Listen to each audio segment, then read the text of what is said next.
Hello दोस्तों, Indian polity की हमारी सीरीज़ में यह हमारा 10वें नंबर का वीडियो है। और आइए बात करते हैं न्यायपालिका की, सर्वोच्च न्यायालय। ठीक है, तो क्वेश्चन नंबर 1 है, सत्य कथनों का चयन कीजिए। नंबर 1, सुप्रीम कोर्ट तथा हाई कोर्ट दोनों को न्यायिक पुनर्विलोकन की शक्ति प्राप्त है तथा दोनों ही मौलिक अधिकारों के संरक्षक हैं, लेकिन संविधान की व्याख्या करने का अधिकार केवल सुप्रीम कोर्ट के पास है। दूसरा स्टेटमेंट है, संविधान की व्याख्या करने के लिए संविधान पीठ बैठती है जिसमें न्यूनतम 5 सदस्य होते हैं। कौन सा आंसर सही है इसका? सी, दोनों सही है। अगला है, सत्य कथनों का चयन कीजिए। नंबर 1, आर्टिकल 124, भारत का एक सुप्रीम कोर्ट होगा जिसमें एक मुख्य न्यायाधीश और अन्य न्यायाधीश होते हैं। इनकी नियुक्ति राष्ट्रपति करते हैं और संसद इनकी संख्या को घटा बढ़ा सकती है। दूसरा, आर्टिकल 125, सुप्रीम कोर्ट के न्यायाधीशों के वेतन भत्ते भारत की संचित निधि पर भारित होते हैं। तीसरा, आर्टिकल 126, मुख्य न्यायाधीश की अनुपस्थिति में राष्ट्रपति कार्यवाहक मुख्य न्यायाधीश की नियुक्ति कर सकते हैं। तो कौन से स्टेटमेंट सही है इसमें? तीनों सही हैं, 1, 2, 3।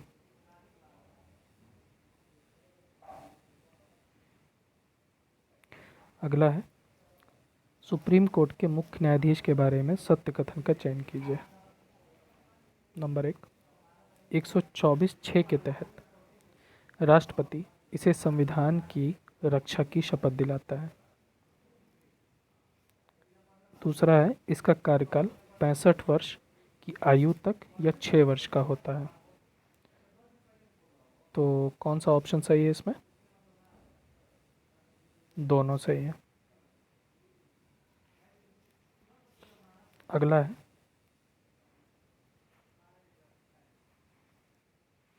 सत्य कथनों का चयन कीजिए।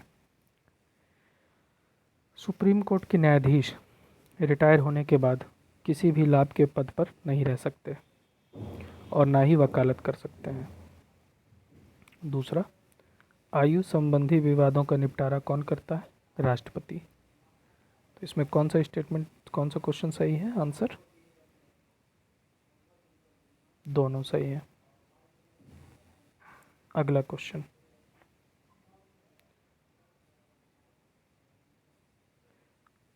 अनुच्छेद 124(4) के तहत साबित कदाचार और असमर्थता के आधार पर सुप्रीम कोर्ट के न्यायाधीशों को हटाया जाता है। इनके हटाने की प्रक्रिया पर विचार करके सत्य कथनों का चयन कीजिए। पहला है कि अगर प्रस्ताव लोकसभा में लाया जाता है तो कम से कम 100 सदस्यों का हस्ताक्षर होना चाहिए, और अगर प्रस्ताव राज्यसभा में लाया जाता है तो कम से कम 50 सदस्यों के हस्ताक्षर होने चाहिए। फिर एक जांच समिति का गठन किया जाता है जिसमें सुप्रीम कोर्ट का जज, हाई कोर्ट का मुख्य न्यायाधीश और एक विधि वेत्ता होता है। जब यह समिति आरोप सिद्ध कर देती है तो हटाने की प्रक्रिया उसी सदन में शुरू होती है जिस सदन में पहले प्रस्ताव लाया गया था। और तीसरा स्टेटमेंट क्या है? दोनों सदनों के विशेष बहुमत से पारित प्रस्ताव राष्ट्रपति के पास भेजा जाता है, और जब राष्ट्रपति उसमें अपनी अनुमति दे देता है तो फिर मुख्य न्यायाधीश को हटा दिया जाता है।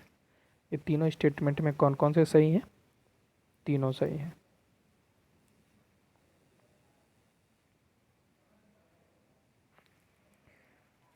नेक्स्ट है, सुप्रीम कोर्ट की आरंभिक अधिकारिता 131 में कौन कौन से मामले शामिल होते हैं? एक है जिनका संबंध संविधान की व्याख्या से हो, फिर केंद्र और राज्यों के बीच विवाद, फिर मौलिक अधिकारों से संबंधित मामले। तो कौन कौन शामिल है इसमें? तीनों। ठीक, आगे बढ़ते हैं। सुप्रीम कोर्ट की अपीलीय अधिकारिता किस अनुच्छेद में है? 134 में। सुप्रीम कोर्ट की विशेष इजाज़त से अपील किस अनुच्छेद में है? 136 में। अब सुप्रीम कोर्ट से संबंधित कुछ घटना चक्र से रिलेटेड क्वेश्चन देख लेते हैं। तो भारत की एकीकृत न्यायपालिका की व्यवस्था का प्रावधान कहाँ से लिया गया है? 1935 के अधिनियम से। भारत के सर्वोच्च न्यायालय का उद्घाटन कब किया गया था? 28 जनवरी 1950। ठीक है। फिर भाग 5 के अंतर्गत 124 से लेके 147 तक पूरा सुप्रीम कोर्ट है, और इसमें मुख्य न्यायाधीश समेत कुल कितने न्यायाधीश होते हैं? 34। सुप्रीम कोर्ट के मुख्य न्यायाधीश की नियुक्ति करने के लिए राष्ट्रपति किससे सलाह लेते हैं?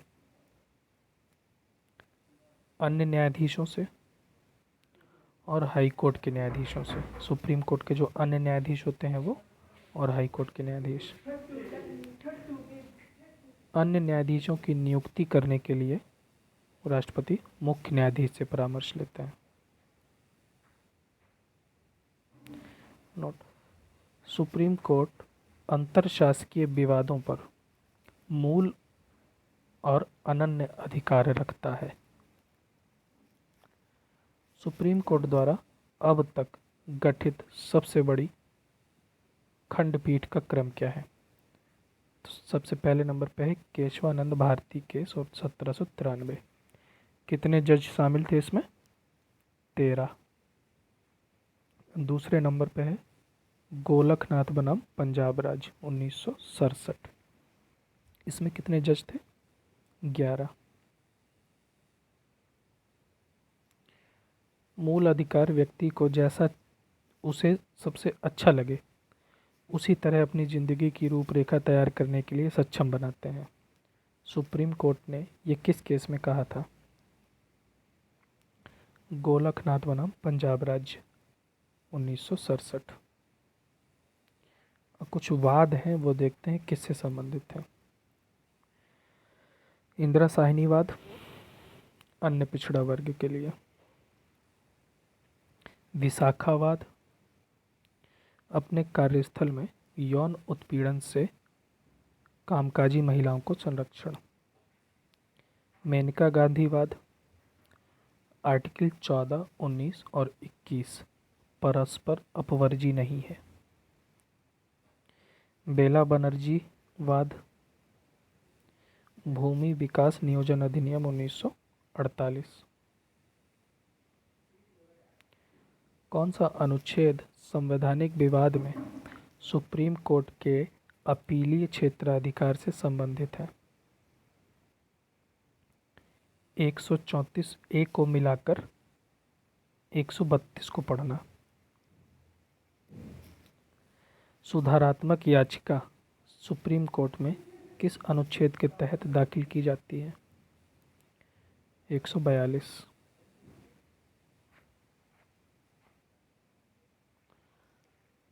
भारत में न्यायिक पुनर्विलोकन की शक्ति का प्रयोग किसके द्वारा किया जाता है? सुप्रीम कोर्ट और हाई कोर्ट के द्वारा। न्यायिक पुनर्विलोकन क्या है? इसका आधार विधि के शासन और सर्वोच्चता को बनाए रखना है। इससे संबंधित अनुच्छेद कौन कौन से हैं?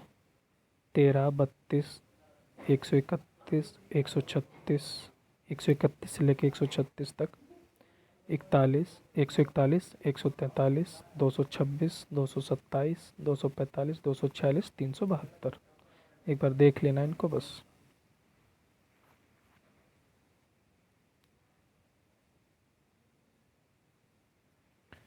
अब उच्च न्यायालय हाई कोर्ट 214 से लेके 231 तक। तो 1861 के तहत कहाँ पर हाई कोर्ट की स्थापना की गई थी? 1861 के अधिनियम के तहत बम्बई, मद्रास, कलकत्ता। इलाहाबाद हाई कोर्ट का गठन कब किया गया था? 1866। सर्वाधिक जजों की बेंच किस हाई कोर्ट में है? इलाहाबाद 160। सबसे कम जजों की बेंच कहाँ पर है? गुवाहाटी 19। दिल्ली हाई कोर्ट की स्थापना कब की गई थी? 1966। अंडमान निकोबार के लिए कौन सा हाई कोर्ट है? कोलकाता। मुंबई हाई कोर्ट कौन कौन से क्षेत्रों का काम देखता है? गोवा, दमन दीव, दादर नगर हवेली। चंडीगढ़ हाई कोर्ट किसका किसका काम देखता है? पंजाब, हरियाणा, चंडीगढ़। हाई कोर्ट में न्यायाधीशों की संख्या का निर्धारण कौन करता है? राष्ट्रपति। अनुच्छेद 214 क्या है? प्रत्येक राज्य का एक हाई कोर्ट होगा। 231 में यह भी कहा गया है कि संसद 2 या 2 से अधिक राज्यों के लिए एक हाई कोर्ट बना सकती है। 215 क्या है? हाई कोर्ट अभिलेखीय न्यायालय की तरह काम करेगा।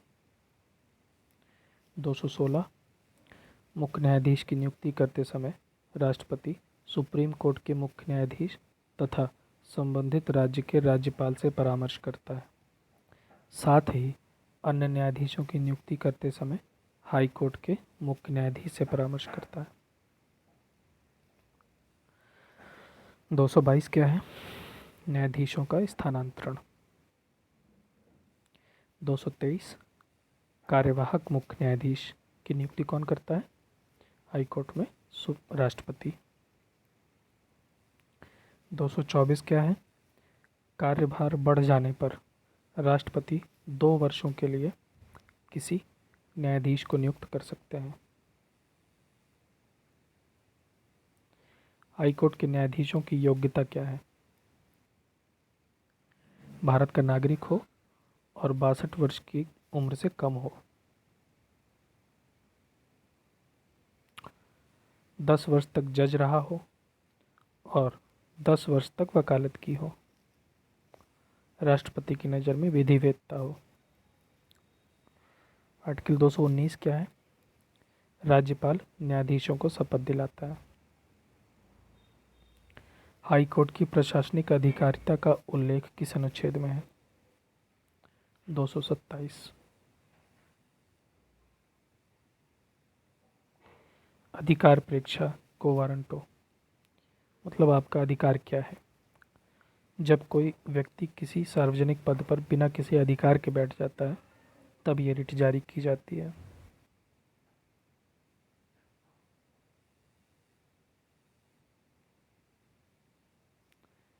परामर्शदात्री क्षेत्र अधिकार न्यायपालिका में किसके पास है? केवल सुप्रीम कोर्ट के पास। हाई कोर्ट के न्यायाधीशों को कैसे हटाया जाता है? सुप्रीम कोर्ट के समान ही। अनुच्छेद 220 क्या है? हाई कोर्ट का न्यायाधीश अपने रिटायरमेंट वाले हाई कोर्ट को छोड़कर किसी भी हाई कोर्ट या सुप्रीम कोर्ट में अभिवचन कर सकता है। विधि आयोग के किस अध्यक्ष ने कहा था कि प्रत्येक हाई कोर्ट में 1/3 जज दूसरे राज्य के होने चाहिए? 8वें विधि आयोग के अध्यक्ष HR खन्ना ने। लोक अदालत देखते हैं क्या होती है। तो न्यायालयों में लंबित मामलों का दोनों पक्षों के बीच समझौता कराया जाता है इन लोक अदालतों में। इसमें क्या होता है? दीवानी और फौजदारी दोनों मामले देखे जाते हैं। इसमें एक पीठासीन अधिकारी होता है जो वर्तमान या फिर रिटायर न्यायिक अधिकारी या फिर विधि का ज्ञान रखने वाला होता है। और 2 सदस्य होते हैं इसमें, जिसमें से एक वकील होता है और एक सार्वजनिक सामाजिक कार्यकर्ता होता है। ग्राम न्यायालय अधिनियम 2008 क्या था? इसके अंतर्गत धारा 11 के तहत ग्राम न्यायालय को सिविल और आपराधिक दोनों मामले देखने का अधिकार दिया गया है। अधीनस्थ न्यायालय देखते हैं। तो 233 में क्या है? राज्यपाल जिला जज की नियुक्ति करता है। 233 का जिला जज के द्वारा किए गए निर्णयों का विधि मान्यकरण। 234 राज्यपाल न्यायिक सेवा में जिला जजों से भिन्न लोगों की नियुक्ति करता है। 235 अधीनस्थ न्यायालयों पर नियंत्रण। 236 निर्वाचन। और 237 कुछ वर्गों के मजिस्ट्रेट पर इस अध्याय के उपबंधों का लागू न होना। ठीक।